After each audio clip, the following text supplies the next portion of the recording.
I want to share with you one of the many Law of Assumption success stories, that of Samantha's journey in understanding the Law of Assumption and how it has helped her manifest her desires. It all started the year that she first learned about Neville Goddard and his teachings on the Law of Assumption. At first, Samantha had a hard time understanding how it works, and her attempts at affirmations and scripting were actually making her anxious.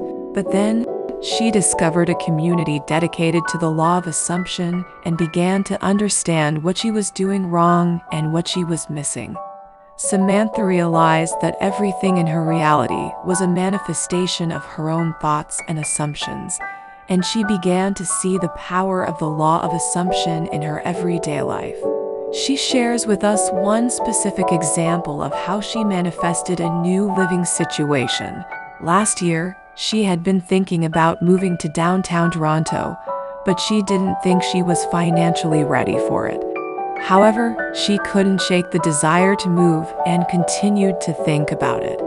One day, a huge fight broke out at the house where she was living, and she knew it was time for her to move out.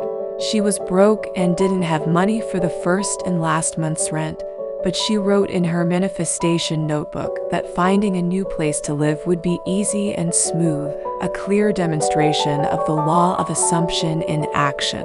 And that's exactly what happened. She found a landlord who was willing to waive the traditional tenancy agreements and only required a deposit and monthly rent. And just like that, Samantha was able to manifest her desire to move to a more expensive area in the heart of the city. This experience has taught Samantha the power of the Law of Assumption, and she hopes that her story will inspire others to start manifesting their own desires